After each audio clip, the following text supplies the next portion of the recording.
네, 저희 오늘 시황 금요일의 남자 미래에셋증권 판교 이상원 선임매니저님 나와 계십니다. 안녕하십니까? 안녕하십니까? 안녕하십니까?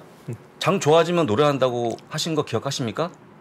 예, 근데 많이 좋아졌으면 좋겠어요. 아, 많이요? 어설프게 좋아지면 재미가 없으니까. 그러면 이제 와서 많이 올라가야지 부른다고 좀 이렇게 번복하시겠습니까? 아니 뭐 또 원한다면 해야죠. 하는데 예, 좀 분위기가 좋았으면 좋겠다. 뭐 그런 거죠. 그렇습니다. 예. 저나 뭐 우리 다 세 분 다 뭔가 장이 올라가는 거 기원하기 때문에 노래하시고 저는 욕 먹고 뭐 하시겠습니까? 전 춤을 추겠습니다. 춤까지요? 네. 약속했습니다. 네, 전 춤을 추겠습니다. 요거 쇼츠로 만들면 되게 좋을 것 같습니다. 네. 할 거니까 여러분들 글로벌 꼭 같이 보시면 좋을 것 같습니다. 예. 오늘 시장 뉴스 금요일이고 또 연휴 앞두고 투자자분들이 많이들 좀 주말 마음 편하게 보내길 원하실 텐데 시황 아주 깔끔하게 정리 한번 부탁드리겠습니다. 예, 이번 주는 이제 전일 시황은 제가 뒤로 미뤘어요. 그러니까 이번 주는 왜 그러냐면 이 모든 과정이 이제 결국 다음 주에 있을 이제 인플레이션으로 귀결이 될 거잖아요. 저는 여기가 이제 이게 지지선이 될지 아니면 이걸 뚫고 내려가는 변곡점이 될지 아니면 위로 올라가는 변곡점이 될지 중요한 시기라고 생각하고요. 그리고 지금 내용이 뉴스들이 너무 많이 지금 충격적인 내용들이 많이 나와서 순서대로 시간의 흐름대로 보는 게 좋을 것 같아서 이번 주는 시황을 순서대로 얘기를 해드리려고 합니다. 네, 뭐 어쨌든 장이 지금 거의 스머프 마을인 것 같아요. 온통 파랗게 질려 있잖아요. 스머프 마을. 네, 파파 스머프는 안 보여요. 어디로 가셨는지 아마 다음 주에는 오늘 밤이라도 파파 스머프가 돌아왔으면 하는 마음에서 시작하도록 하겠습니다. 네. 문제의 시작은 영국 신임 총리가 대규모 감세안을 들고 왔죠. 그러면서 이제 많은 문제들이 생기기 시작을 했는데요. 근데 저는 이 영국 총리가 경기를 부양하겠다, 대규모 감세안을 들고 나오고 경기를 부양책을 쓰는 거에 대해서 저는 일견 이해가 가요. 맞는 것 같거든요. 근데 유럽은 경기 침체에 이미 진입을 했습니다. 물가는 계속 오르고 경기는 침체되고 우리가 교과서에서 보던 스태그플레이션을 실제로 목도하는 그런 상황이지 않습니까? 근데 이 총리의 생각은 인플레이션은 금리를 올려서 잡고 경기 침체는 경기를 부양해서 잡고라는 생각을 했을 수도 있잖아요. 근데 이게 실제로 뭐 영국만 이상한 짓을 한 거냐? 그렇지는 않거든요. 미국의 내로남불 IRA법이 있잖아요. 미국도 금리 올리고 경기 부양책을 썼죠. 어찌됐던. 그리고 미국 연준의 이기주의 때문에 결국은 유럽 입장에서도 뭔가를 영국 입장에서도 해야 되지 않았나라고 생각을 합니다. 근데 이게 선후 관계가 잘못됐죠. 물가가 잡히고 나서 경기 부양책을 썼어야 되는 건데 두 개를 동시에 했죠. 그래서 이제 바로 이제 사람들이 물어보기 시작합니다. 그러면 감세안을 하고 경기 부양책을 쓴다라고 하면 그럼 그 재원을 어디서 마련할 거냐라고 했더니 당당하게 이렇게 얘기를 하죠. 우리는 채권을 팔아서 그 돈으로 미래 세대에서 빌려와서 경기 부양책을 쓸 거다라고 얘기를 했더니 그날 밤에 채권 가격이 폭락을 하죠. 그렇죠. 채권 가격이 폭락을 하게 되고 국채 금리가 급등했다는 얘기잖아요. 그렇죠. 채권 가격이 폭락을 하고 보니까 그때서야 깨달은 거죠. 아, 우리는 미국이 아니구나. 우리는 영국이구나라는 걸 그때 깨달은 거죠.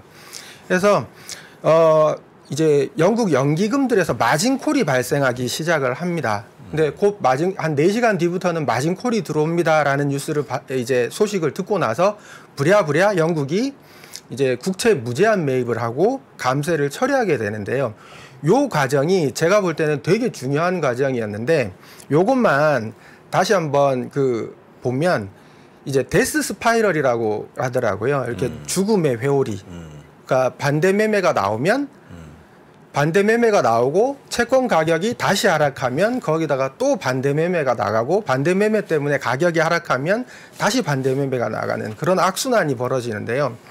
근데 이게 뭐 때문에 생겼냐면 LDI라고 부채 연계 투자 전략이라고 있습니다. 이거는 이름은 되게 멋있잖아요.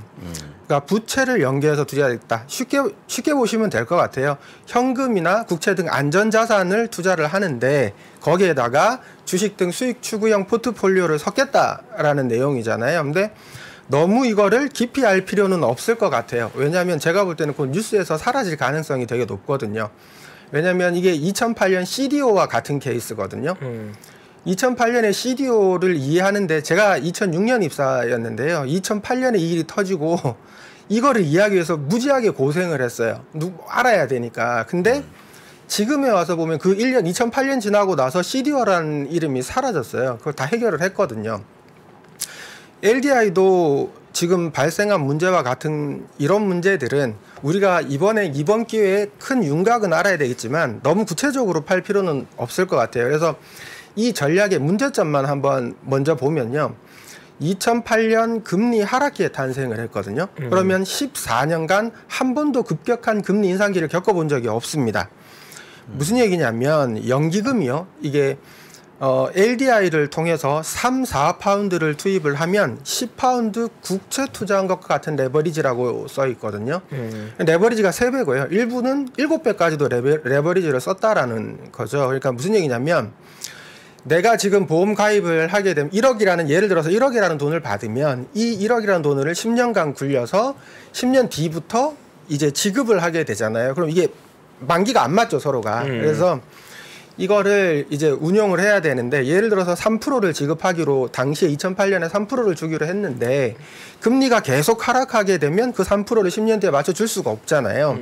그러면 이거를 어쩔 수 없이 금리는 굉장히 안정적이고 장기적으로 하락할 것 같으니까 그러면 레버리지 투자를 하자. 예를 들어서 지금 금리가 1%다. 그러면 3배짜리를 사는 거죠. 어차피 금리는 크게 변동하지 않을 거니까. 근데 14년간 그렇게 왔다라는 거죠. 근데 이제 이 규모를 보니까요. 장난이 아니에요. 영국이 2,500조 규모고요. 미국이 2,500조에서 둘이 사이좋게 투자를 했어요.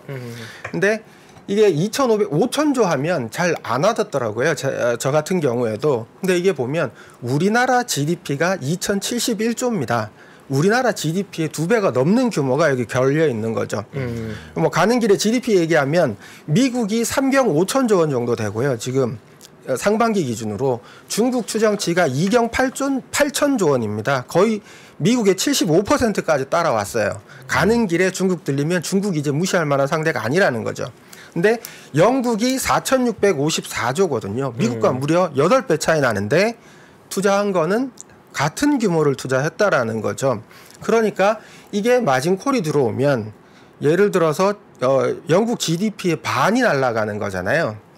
방법이 없죠. 부도날 수는 없으니까 영국은행에서 무제한 채권 매입으로 이걸 막을 수밖에 없었던 상황이죠.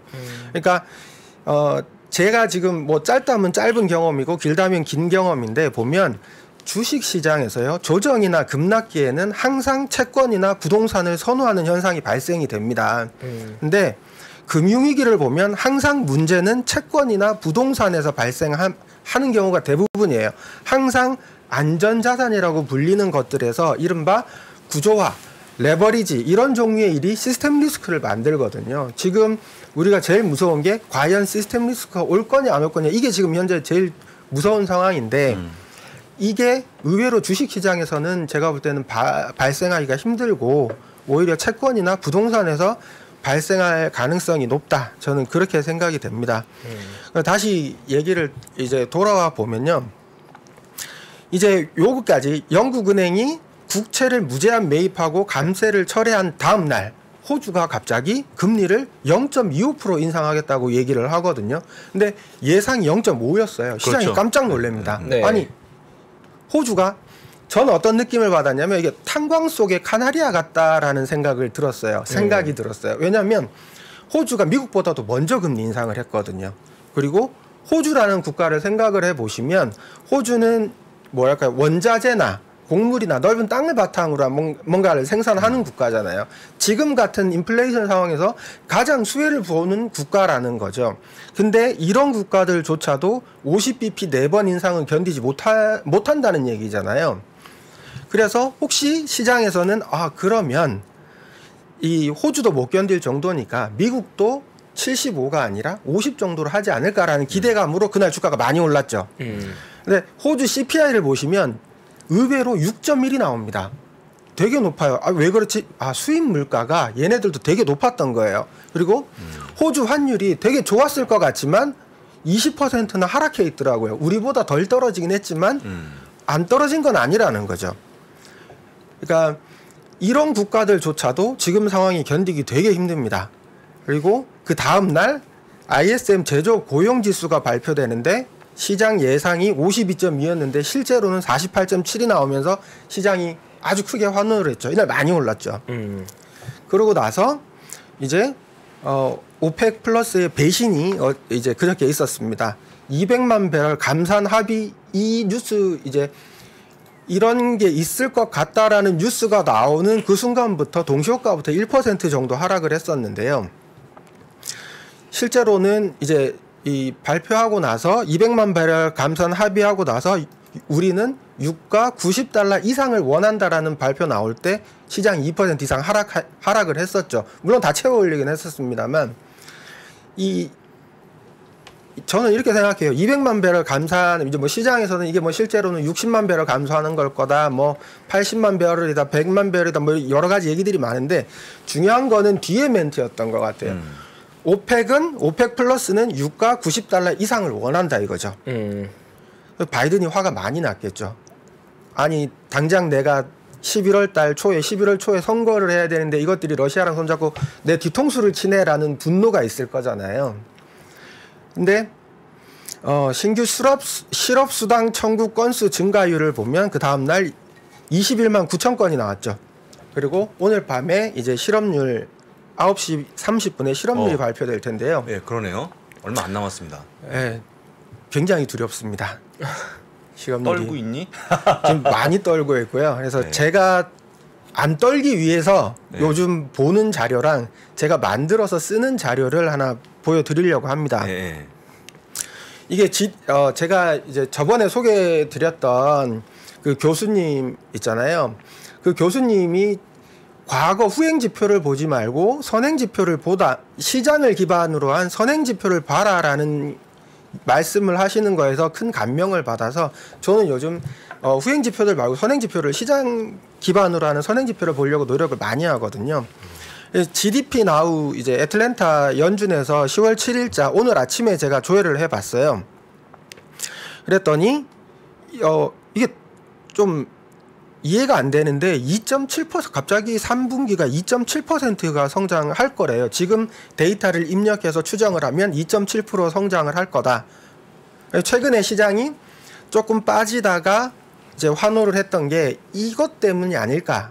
성장에 대해서 조금 초점이 옮겨가면서 시장이 좀 나아진 거 아닐까라는 생각이 좀 들더라고요. 근데 어떻게 불과 일주일 만에 0.3에서 2.7까지 예측이 변동이 있을 수 있을까? 예, 그건 좀 의문이긴 합니다만 시장을 기반으로 하면 이렇다라는 거죠. 그래서 너무 슬퍼하지 말자. 잘하면 2.7도 나올 수 있다라는 점이고요. 이게 이제 인플레이션 나우 캐스팅이라고 해서 클리블랜드 연준에서 이제 발표하는데요. 제가 이거를 보고 지금 두려워하고 있는 겁니다. 지금 보시면 8월 CPI가 8.3이었는데요. 헤드라인 CPI는 이제 이 연준에서 추정하기로는 8.2 정도 나올 것 같다라고 얘기를 했고요. 10월에는 8.04로 8.3, 8.2, 8.04 떨어지는 게 보이죠. 헤드라인이 떨어진다라는 거죠.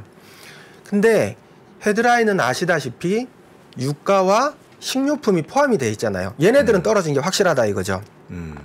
근데 문제는 코어 CPI가 6.3이었는데요. 오히려 오릅니다. 6.64, 6.58로 예상을 하고 있어요. 연준에서. 그러면 이건 스티키의 문제가 아니죠. 이건 인플레가 이 두 가지 변동 큰 걸 제외하고도 인플레가 굉장히 고착적이고 고정적이다라는 얘기잖아요. 굉장히 좀 무섭습니다. 그리고 PCE가 6.2였는데요. PCE도 6.24, 6.21 예상하고 있습니다. 코어 PCE도 4.9인데 5.11, 5.12 전반적으로 물가 잡는 게 쉽지 않다. 그래서 지금 연준 의원들이 하는 얘기는 다 그 얘기인 것 같아요. 잡기가 어렵다라는 얘기를 많이 하는 것 같습니다. 근데 그래서 이것 때문에 지금 오늘 아침에 패드 와치 보면 많이 바뀌었어요. 이 예상치가 나오고 나서 지금 혹시 이게 보이실지 모르겠는데 하단에 보시면 지금 4%를 예상하는 게 한 달 전에는 그러니까 9월 6일에는 0.8%밖에 안 됐습니다. 사실상 확률이 거의 없다라고 봤는데 일주일 전에 53.2, 하루 전에 65.9, 현재는 66%입니다. 그러니까 0.75 올릴 확률이 66%라는 얘기고요. 3.75에 0.5% 올릴 확률은 34%로 이제 한 달 전이 72%였는데 뚝 떨어졌죠. 그러니까 연준 스탠스는 확실한 거죠.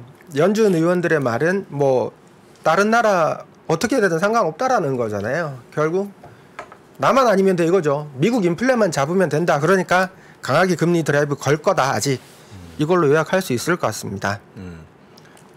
그래서 너무 이제 슬픈 얘기를 많이 했잖아요.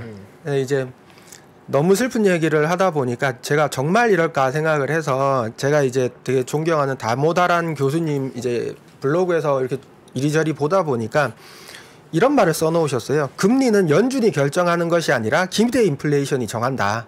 이렇게 써놓으셨더라고요. 그래서 급히 BEI 지수를 세인트루이스 연준 가서 봤어요.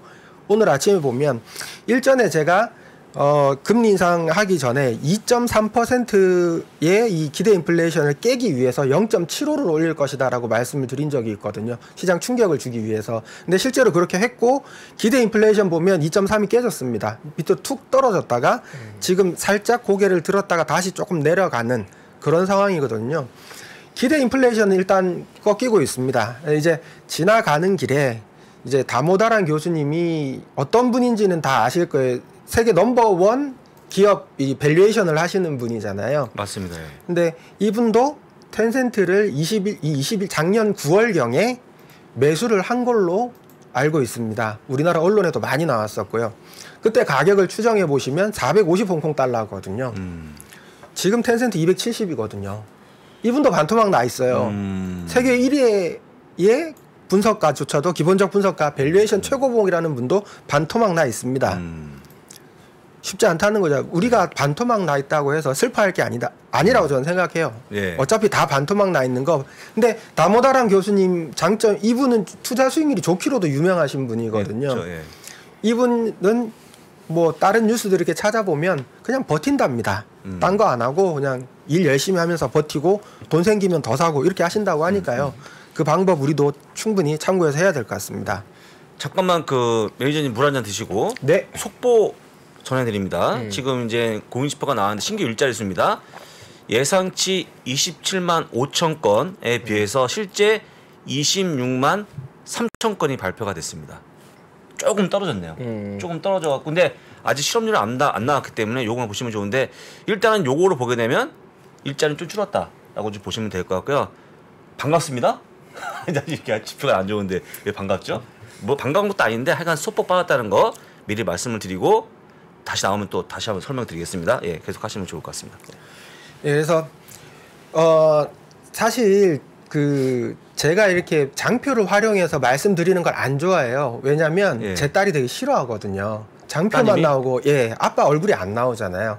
제 딸은 초등학생이라 제가 무슨 말 하는지 몰라요. 그냥 아빠가 나오기 때문에 좋아하고 보는 건데 제가 장표를 활용하면 제 얼굴이 안 나오잖아요. 그렇죠, 굉장히 슬퍼하지만 제가 이거 하나는 꼭 보여드려야 되겠다라고 생각해서 하나 가지고 왔습니다. 예, 아. 종목 분석이나 이런 것들 뭐 기본적인 것들은 저는 애널리스트들을 많이 신뢰합니다. 애널리스트들이나 뭐 시장 구루들 얘기들 다 존경하고요. 하는데 근데 문제는 우린 투자자잖아요. 자산 배분을 어떻게 할 건지 아니면 어떤 주식을 얼마나 살 건지 이런 것들을 언제 사야 될 건지를 결정을 해야 되는 게 사실은 이제 제가 하는 일인데 그리고 개인 투자자분들도 마찬가지일 거예요. 자기가 해야 되는 일은 주변 의견, 제 의견 뭐 듣고 나서 저 사람 말이 옳다면 그럼 내가 과연 언제부터 사야 되느냐라는 게 이 타이밍에 대한 고민이 많으실 텐데요.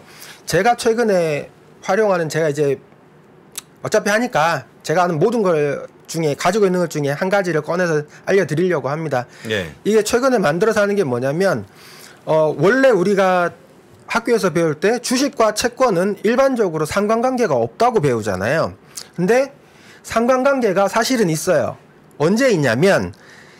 금리가 급변동할 때 상관관계가 발생을 합니다. 보시면 2020년도에 보면 이때 코로나 터졌을 때 금리를 급격하게 낮출 때 보세요. 채권 가격이 오를 때는 주가가 떨어집니다. 그리고 주가가 올라갈 때는 채권 가격이 이미 많이 올랐기 때문에 더 이상 오르지 않습니다. 상관관계가 없는 게 맞죠. 근데 22년 1월부터 이제 주봉이 아니라 제가 일봉을 하나 보여드리면 이거 보이세요? 제가 동그라미로 표기를 했는데요. 빨간색이 10년물 미국 국채입니다. 그리고 파란색이 S&P 500이거든요. 보시면 주가가 그러니까 이거 요 화면 이게 안 보이는구나. 요 화면 보시면 제일 왼쪽 상단에 보시면 고점을 누가 만들었냐면 채권이 고점을 먼저 만듭니다. 채권이 고점이 만들고 나면 3월 초에 고점을 만들고 나면 주식은 4월 초에 고점이 나왔어요. 그리고 바닥을 만들 때 보시면 바닥은 최근에 비슷한 시점에 나왔습니다. 6월 중순 정도에 이제 빨간색 채권이 바닥을 찍고 올라가니까 3일 뒤부터 주가가 S&P 500이 따라 올라가기 시작합니다. 그리고 지금 8월에 보시면 채권이 고점 찍고 하락하니까 주가가 며칠 더 오르긴 했지만 S&P 500이 그때부터 따라서 하락하거든요. 제가 지금 왜 지금 변곡점이라고 얘기를 하냐면 이제 일봉 아까 그 화면을 확대시켜서 보면 어떻게 되냐면요. 화살표가 4개를 제가 그려놨는데 왼쪽 첫 번째 화살표 보시면 국채 빨간색 국채가 급락하면서 고점을 찍고 나면 그로부터 한두 주 뒤에 S&P 500이 정확하게 고점을 찍고 내려오기 시작합니다. 그러면 이걸로 지금 저는 매매를 안 합니다만 혹시 여기에다가 스토캐스틱 같은 거 끼우면 한 달 단위로 매매하시는 분들은 이걸 잘 활용할 수가 있겠죠. 우측 하단에 보시면 빨간색 이제 채권이 이제 바닥을 찍고 반등이 나오니까 정확하게 3일 뒤에 S&P 500이 바닥을 찍고 반등이 나왔습니다. 자, 아까 시황 중에 어저께 이제 21만 9천 건이 나오면서 시장이 환호를 했어야 됐는데 왜 주가가 하락했느냐? 제가 볼 때는 이것 때문입니다. 채권이 3일 연속 하락했거든요. 금리가 3일 연속 올랐다는 얘기잖아요. 그러니까 주가가 더 이상 가지를 못하는 겁니다. 그 좋은 호재에도 악재긴 합니다만 어찌됐든 그 좋은 후회도 가지 못했거든요. 오늘도 아마 지금 채권 금리를 봐야 되겠지만 요거 두 개를 차트를 겹쳐서 비교해서 보시면 타이밍이라고 할까요? 지금보다 하는 게 조금 더 그냥 솔직히 말씀드리면 이 방법을 사용해도요. 하락장에서는 어차피 내가 언제 사든지 간에 손실을 볼 수밖에 없습니다. 내가 최고의 바닥에서 샀다고 하더라도 더 떨어져 있기 때문이죠. 근데 이거는 할 수 있죠. 제가 만약에 한두 달 내로 분할 매수를 예를 들어서 매월 분할 매수를 할 건데 12개월을 할 거면 이번 달에 어느 시점에 사는 게 그나마 가장 쌀까라는 거를 대충이라도 추정해 볼 수 있는 거죠. 최소한 채권이 이제 바닥 찍고 올라가는 기미가 보일 때 그때 사자라는 결론은 가능하다라고 저는 생각하거든요. 그러니까 이런 식으로 충분히 활용할 수가 있으니까요. 너무 기술적 분석이라고 해서 너무 위험한 거 아니냐라고 생각할 수도 있지만 그것보다는 기본적 분석의 어떤 보조 지표로서는 충분히 활용할 수 있다라고 저는 생각을 합니다. 네, 평소에 기술적 분석을 많이 활용하는 편이신가요? 예, 많이 합니다. 네. 기술을 아시네요, 저분이. 네. 기술 아시는 분. 기술이 뛰어나시네요. 기술 뛰어난 분입니다. 근데 말씀하셨처럼 혹시 이제 국채 수익률을 궁금하시면 지금 올라가는 그런 상황입니다. 전부 올라가고 있고 쉽게 얘기하면 이제 고용지표는 아까 보이는 것처럼 신규 일자리는 그런데 실업률이 예상치 3.7% 대비해서 3.5%가 나왔어요. 좋은 거죠. 좋은 거 아닙니까? 네. 하다 보니까 다시 금리 인상에 대한 조금 강해지는 그런 모습 보여주면서 달러 올라가고 국채 수익률 같이 올라가면서 약간 장이 약간 빠집니다. 그래서 진짜 만만치 않습니다. 고용지표가. 네, 쉽지 않습니다. 너무 좋아. 거의 완전 고용이기 때문에 진짜 두려웠던 게 맞는 것 같습니다. 3.5%는 거의 완전 고용 아니겠습니까? 실업률이. 그러니까 거의 완전 고용이 보통 4% 얘기하니까요. 예, 그 밑으로 너무 많이 밑으로 내려가기 때문에 떠신 게 맞네요. 떠신 게 맞아요. 안 떨고 싶습니다. 근데 이미 나왔기 때문에 떨어야 됩니다. 이제부터. 이럴 때는 또 우리는 희망 회로를 돌려야죠. 행복 회로를 돌려서 오늘 뭘 돌리니까 어떻게 돌릴까 오늘요? 오늘요? 오늘 오늘 당장은 아마 돌리기 힘들 것 같고요. 돌립니까, 오늘 또? 힘들어 괴로워하다가 집에 하다가? 가서 이제 또 다음 주를 또 찾아봐야죠. 어떻게 이방골 하시겠습니까? 이방골?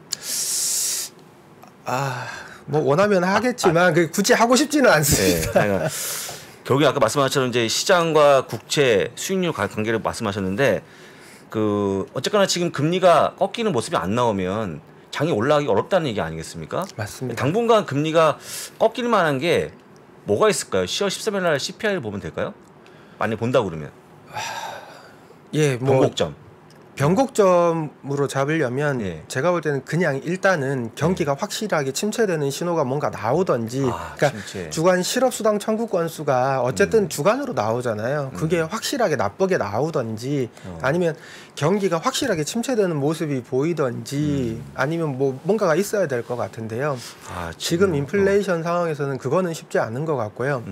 저는 미국 안에서 뭔가를 찾는 거는 이제 힘들다고 봐요. 미국 경제가 너무 좋기 때문에. 너무 좋기 때문에. 예, 지금에서 미국에 뭔가 악재가 생길까?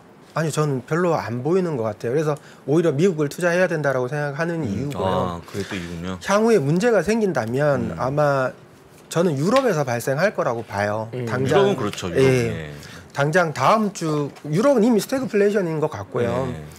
아마 이번 주말부터 해서 다음 주까지 계속 시장에서 논의될 거는 이제 크레딧 스위스가 부도날 건지 이거에 대한 얘기 굉장히 많이 나올 것 같거든요. 네. 지금 CDS가 지금 프리미엄이 거의 뭐 2008년 위기를 넘어섰더라고요. 훨씬 더 많이 나와 있어서. 근데 뭐 불안하죠. 불안한데 오히려 이런 게 더 나와 버리면 물론 연준은 또 그렇게 얘기할 겁니다. 나만 아니면 돼 이러면서 그거는 미국이고 우리 연준은 미국만 걱정하면 돼. 유럽이야 뭐 지들이 알아서 하겠지라고 하면 할 말은 없지만 근데 레이건 때도 그랬잖아요. 동맹을 버리고 뭐 뭘 할 수 있겠습니까? 동맹을 결국 끼고 가야 되는데 그러려면 결과적으로 또 환율을 안정시킬 를 해줘야 되는 거고 환율이 안정이 돼야 뭐 금리를 안정시키든지 뭘 할 거잖아요. 할 수 있는 뭔가를 만들어 줄 거다. 그래서 오히려 다음부터는 유럽에 문제가 뭔가 생기면 미국이 적극적으로 뭔가를 하게 될 텐데 그게 뭔지가 저는 오히려 궁금하고요. 미국 지표들 가지고 뭐 뭔가 문제가 생길까 저는 안 생길 것 같아요. 그러면 뭐 시간 관계상 네. 전쟁 얘기만 하고 좀 마무리해 보겠습니다. 예. 그 전쟁 얘기 오늘 내내 보니까 지금 핵전쟁 얘기가 많이 나오더라고요. 그렇습니다. 예. 예, 그래서 그냥 제가 뭐 전쟁 전문가도 아니고 역사학자도 아니기 때문에 그냥 제가 상식적인 수준에서 예, 어떻게 될까를 한번 고민을 해서 한번 가지고 왔어요. 근데 일단 뭐 시간이 혹시 없을지도 모르니까 결론부터 먼저 말씀을 드리면 미국이 되었던 중국이 되었던 전쟁으로 인한 득이 실보다 많습니다. 그리고 둘 다 핵 사용은 원치 않아요. 이거는 기본 베이스로 깔고 가야 될 것 같아요. 물론 푸틴이 지금 궁지에 몰려서 그냥 에라 모르겠다고 버튼을 눌러버릴 수도 있겠죠. 그거는 어쩔 수 없는 거고요. 그거는 뭐 푸틴 마음이니까 우리가 알 수 없지만 미국과 중국 입장에서 보면 그렇게 힘들다라는 거죠. 자, 미국의 득을 보면요. 우선 유럽 에너지 시장을 장악했습니다. 원래 러시아가 공급하던 거를 미국이 장악을 했고요. 그리고 미국이 이제 에너지 순수출국으로 바뀌었죠. 미국 에너지 원래 사실 좀 비싸잖아요. 그 비싼 거를 대서양을 건너서까지 가야 되니까 더 비싸지겠죠. 운송료까지 붙으니까. 근데도 앞으로 이런 문제가 생겼는데 유럽이 약간 비싸더라도 러시아 걸 쓸 수 있겠냐는 거죠. 저는 못 쓸 거라고 보고요. 그래서 글로벌 에너지 시장 점유율이 더 높아지고 있고 그리고 달러 패권이 강화되고 있습니다. 당장 지금 달러 가격 오르는 거 보면 알지 않습니까? 그리고 인플레로 금리 인상이 가능했었기 때문에 달러 패권을 강화시켰고요. 그리고 동맹국을 결집시켰습니다. 지금 뭐 과거에는 뭐 다자주의, 다극 뭐 이런 얘기했지만 결과적으로 미국 밑에 달러 밑으로 다 결집하고 있는 거잖아요. 지금 뭐 영국도 이번에 한번 된통 당했지만 결국은 나중에 손 벌릴 때는 미국 큰형님밖에 없잖아요. 우리 좀 살려주세요 할 수 있는 구조로 만들어질 거기 때문에 미국 리더십이 더 강해질 것 같습니다. 그리고 미국은 선거가 곧 있는데 내부 결집이 되는 거죠. 누가 전쟁 중에 장수를 바꾸겠습니까? 바꾸기 어렵다는 거죠. 그리고 중국의 이득도 중국이 아무 이득이 없을 것 같지만 의외로 이득이 제가 생각할 때 많은 것 같아요. 첫 번째는 미국의 관심을 분산시켰습니다. 예전에는 러시아를 때리기보다는 미국은 항상 그렇게 얘기했거든요. 지금 중국이 가장 위험하다. 나는 중국만 패. 이렇게 나왔었거든요. 근데 지금은 미국 관심이 두 개로 분산했죠. 러시아도 때려야 되고 중국도 때려야 되고 바쁘잖아요. 네. 동시에 이전에는 중국을 2대 때렸으면 지금은 러시아 한 대, 중국 한 대 이렇게 때리는 그런 상황인 것 같고요. 그리고 러시아가 약화되면서 중국 리더십이 강화됩니다. 중앙아시아나 중남부 국경 문제라든지 이런 것 중에서 중국 리더십이 훨씬 더 강해지겠죠. 그리고 러시아에 있는 값싼 원자재나 러시아 시장을 장악했어요. 지금 한국이나 미국 글로벌 기업들이 다 러시아에 철수했는데 그 자리를 중국 기업들이 다 차지했죠. 그리고 석유 값을 지금 정확한지는 모르겠습니다만 3분의 2 가격으로 러시아에 들어온다고 하잖아요. 굉장히 싸게 들어오는 거죠. 근데 시를 한번 보시면 미국은 중국으로 관심이 분산됐어요. 중국에 대한 중국만 패야 되는데 러시아랑 분산됐고요. 만약에 핵전쟁이 발생하면 한국, 일본 등 동맹국이 핵무장하겠다고 들고 나올 수 있죠. 이거 굉장히 골치 아프잖아요. 핵무장하면 내 말 안 들을 거 아니에요. 미국 입장에서는. 똑같은 일이 중국에도 벌어집니다. 핵전쟁이 발생하면 한국, 일본 등 주변국이 핵무장을 허용하게 될 거거든요. 그러면 턱 밑에 칼이 들어오잖아요. 이건 싫을 거고요. 확전하게 되면 유럽 시장을 또 상실합니다. 중국 최대 시장이 유럽이거든요. 네. 이걸 잃게 되는 거고, 그리고 혹시라도 러시아에 친서방 세력이 들어오게 되면 중국은 사방이 다 적이죠. 예, 대만, 한국, 일본, 미국, 러시아까지 적이 되면 고립이 되잖아요. 이건 원치 않을 거다라는 거죠. 그러니까 미국도 득이 많지만 전쟁이 이 정도 수준에서 길어지길 원하는 거지 크게 핵전쟁을 원치는 않을 거다. 중국도 마찬가지로 러시아가 적당히 힘이 빠진 상태에서 합의하고 물러서는 걸 원하는 거지 뭐 누가 이기거나 지거나 승패를 원치는 않을 거다라고 저는 생각합니다. 그래서 핵전쟁은 가능성이 푸틴을 제외하면 없다라고 저는 생각합니다. 없다. 예, 시간이 많이 흘러서 일단 보내드려야 되는데 어쨌거나 이제 전쟁은 조금 저희가 좀 걱정을 덜 할까요? 그러면? 어차피 안 하셔도 됩니다. 그리고 미국 투자자분들은 대부분 달러를 가지고 있지 않습니까? 그렇죠. 전쟁이 나는 순간 주식을 빨리 팔아가지고요. 그냥 달러로 들고 있으면 그렇죠. 그때 달러가 뭐 1,000원, 2,000원이겠어요? 핵전쟁인데 10,000원 돼 있을지 누가 압니까? 그런 상황에서는. 뭐 살아야지 뭐 10,000원대도 20,000원 그러니까 뭐 돈을 쓰잖아요. 극단적인 상황이라는 극단적으로. 10,000원이 되든 뭐 어쨌든 그 돈 못 써요. 핵전쟁 나면. 네, 그렇습니다. 지금부터 연휴니까요. 네네. 푹 쉬시고 그다음에 네네. 다음 주 금요일이죠? 네, 다음 주 금요일입니다. 그날 또 뵙도록 하겠습니다. 예. 네, 고맙습니다. 예, 고맙습니다. 네, 감사합니다. 시황 잘 들었습니다. 네, 저희 시황 잘 정리해 봤고요. 이어진 2부에서는 저희 하나증권의 김규환 연구원님과 중국 시장 좀 깊게 파보겠습니다. 저희 잠시 광고 보고 바로 돌아오겠습니다. 최근에 이제 매크로 경제 환경에서 가장 많이 나오는 얘기가 이제 인플레이션이죠. 이 매크로 경제라는 게 우리 일상생활에서나 아니면 투자에서나 굉장히 큰 영향을 주는 게 맞는 것 같습니다. 매크로 경제에서 가장 중요한 게 금리, 환율, 물가 이런 거거든요. 금리가 높을 때 유리한 기업이 있고 금리가 낮을 때 유리한 기업이 있을 겁니다. 환율이 높을 때 유리한 기업이 있고 환율이 낮을 때 불리한 기업이 있을 겁니다. 유불리를 논하면서 같이 그 기업에 대한 분석을 하거나 투자를 하는 게 조금 더 도움이 되지 않을까요? 상반기 최고의 베스트셀러 인플레이션에서 살아남기. 지금 서점에서 확인하세요.